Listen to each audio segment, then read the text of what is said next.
Well, good morning, everybody. I hope you can hear me okay. It seems like I'm blowing out the speakers there this morning. Let me just check that I am live on the Facebooks today. Just send a comment to me on this post just to let me know that I'm coming through okay this morning. Yeah, it looks like I'm here. I'm viewing it live on my little laptop there as well. So just give me a shout out. Let me know that somebody's watching. That would be great. God, it's been lonely the last few months, I tell you what. Cooped up here at home and here at the gallery just working away, but it's good to be back, and we're opening again tomorrow, which is very exciting. So those who live within 25 kilometres of the gallery, please pop down and say hello. I've got a coffee machine that I'll have going. The wine will come out later in the afternoon, and we can't wait to see everybody. So thanks very much for your support. Thanks for watching on these Tuesday tips. It's great to have you guys enjoying these. Thanks very much, Natalia, I saw your photograph, your brilliant photographs from Iceland on an article on the Australian Photography Awards website just yesterday. Are you aware that that's they've given you a big shout out on that? Just let me know, just make a comment. So guys, we're continuing on with our tutorial from last week, which was about black and white conversions in Lightroom. Somebody asked about creating presets in Lightroom and how that is done. It's very simple. This is a very quick tutorial, won't go for very long. Those who know Lightroom already may well go, oh God, you know, this is basic. We know this already, you know. That's okay. There's lots of people out there who don't know how to do this sort of thing. And I always approach these tips on Tuesday with the idea that people are new to Lightroom or new to photography, and therefore we're just easing people into it, making sure that they're not getting lost, we're not going too high level, or we can start off at the ground and we can make our way up from there, okay? Great, Natalia, great to hear of that. G'day, Ian from Newcastle and Michelle from New Zealand. So good to hear from you, Michelle.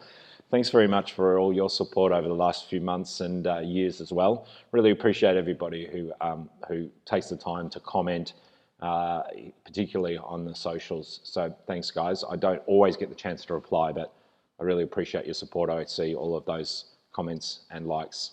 Okay, so just as I was saying there, just wanting to make sure that this is relevant to everybody. And so with that, we did the black and white conversion last week, and the presets works really well because it's like a macro. It's like something that if you're doing it constantly, you're thinking to yourself, geez, this is taking time.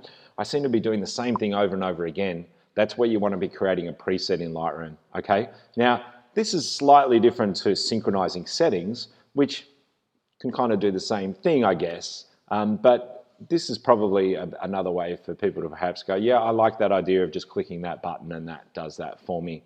G'day, Ainsley, great to see you on board as well. So let's start with this picture here. I think you'd remember that we were doing this last week, this black and white conversion, as you can see over here in the develop module on the right-hand side.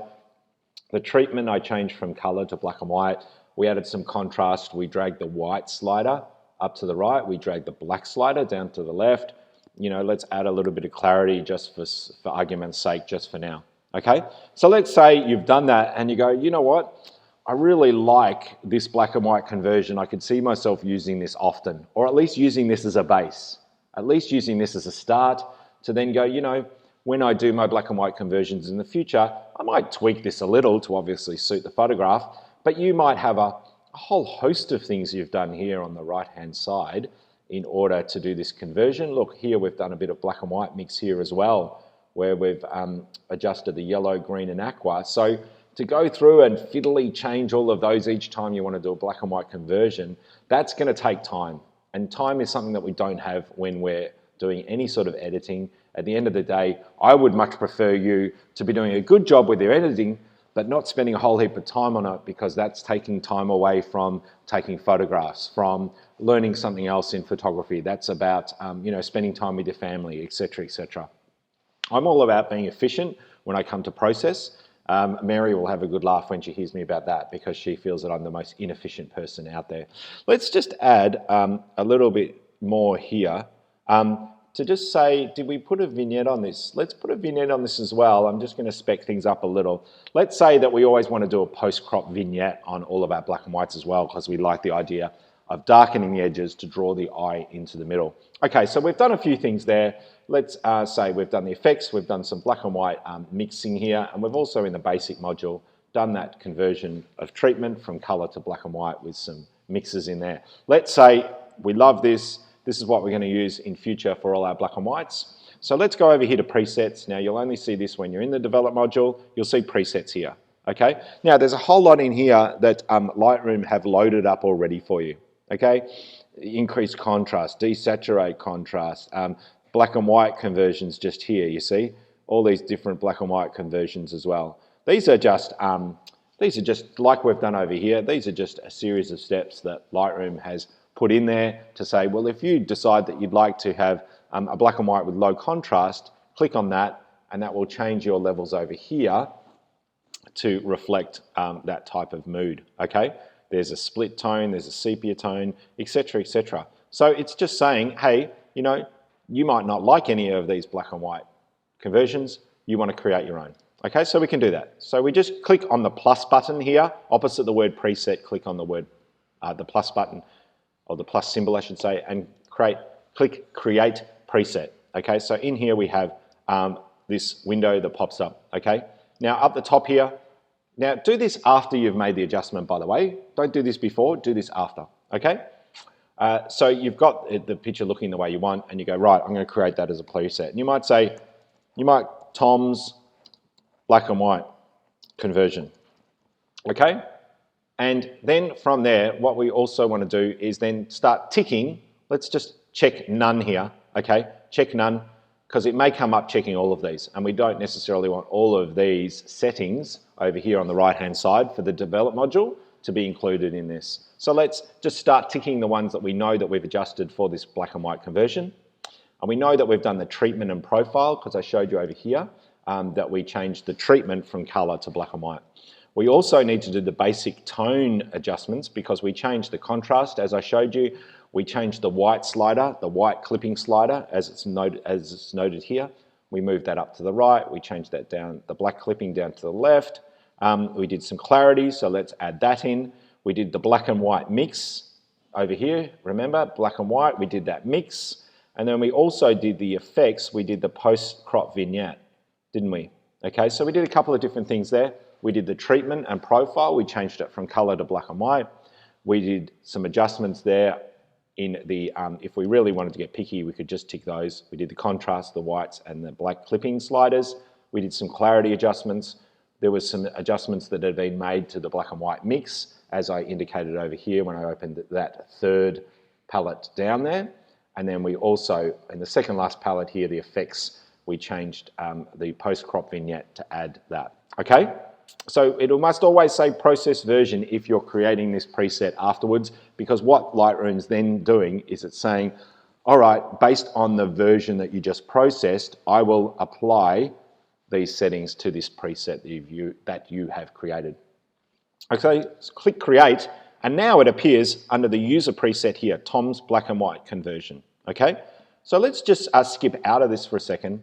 Let's just go to a different photograph here, and let's say, all right, yep, wow, this is the shot that I want to convert to black and white as well. Okay, rather than going into the develop module and trying to remember all of the different things that you've done to that previous black and white conversion, fiddling around with all sorts of stuff, you can say to yourself, hold on, I've done this before, I created a preset for it, that's right, click on Tom's black and white conversion, and it's just automatically applied those settings. Let's go through just to make sure that I've done that correctly and that I'm not just crapping on. The treatment has gone from color to black and white, so that's the first option that the first box we ticked. We've changed the contrast, the whites and the blacks. As you can see here, the blacks are pretty heavy, so you may need to adjust this based on the photograph, okay? The clarity slider's been moved. In the black and white mix, those various sliders have been moved as well, of course. And then also in the effects module down the bottom here, we also did a vignette to drag the eye into the middle. So I hope you can see here, this is a very basic tutorial based on presets. If you're used to using macros and other things in Microsoft Word, for example, or any other software where you find yourself repetitively doing something and you say to yourself, there's got to be a better way, this is the better way, a preset. It's like a series of steps that you find yourself doing over and over again that you say, hold on a sec, this is a waste of time. How can I do this better? Create a preset, and therefore you can then save yourself a whole lot of time, as you can see there. If you've got any questions, just put in the comments and I'll answer those now before we head off. But I just wanted to show you one other thing, which is if you happen to do a preset and you don't particularly like it, you can rename the preset. You can also delete the preset, so you can delete that altogether and just go in and create a new one, for example. You can create as many of these as you like. As you can see here, you can create another preset. You can manage these presets, so you might find that you're not using some of these. As you can see here, there's some classic conversions here that aren't showing up here for whatever reason, so I can save that, and now there's some classic conversions showing up here.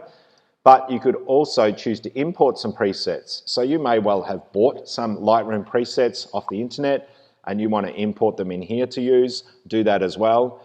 If you're after some of those in particular, I think it's Silver Effects Pro, that part of the Nick collection is very good, N-I-K.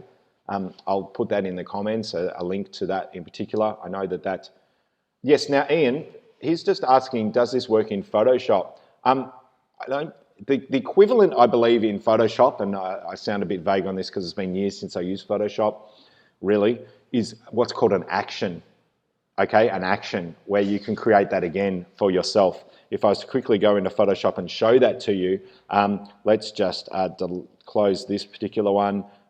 Let's open up Photo, for example, just to show you what an action would look like in Photoshop. For those who do use Photoshop, let's grab a quick photograph here. Okay, there's my photo of Uluru, and then what you do is you go to Actions here, Ian, okay, and now this may look different because you might have it in what's called button mode. So I've just taken it out of button mode, and then you can click New Action here, okay, and you can name the action. So you can name that to be whatever you want. You click Record, okay, so we might say, you know, black white conversion here, okay?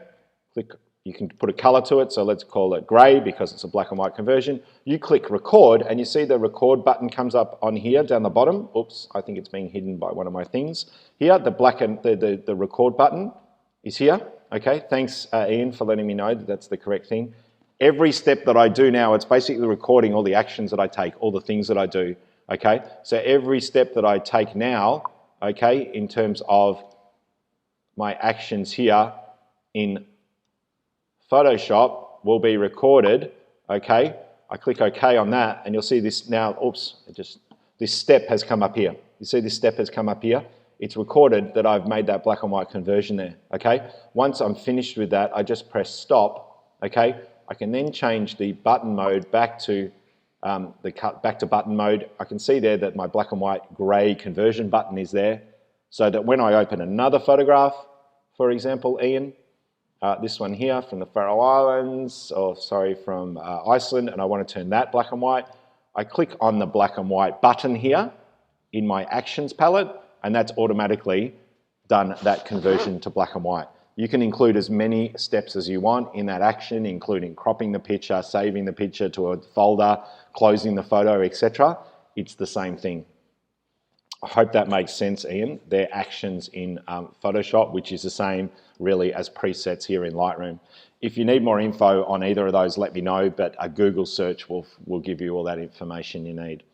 All right, thanks for watching, guys. Great to see you on here. Thanks, Ian. Thanks, Yvonne. Thanks, Gail, Ainsley, Natalia, etc. Thanks for watching. Great to see you here again. Hope you enjoyed that, and we'll catch you next time. Take care, everyone. See you later. Bye.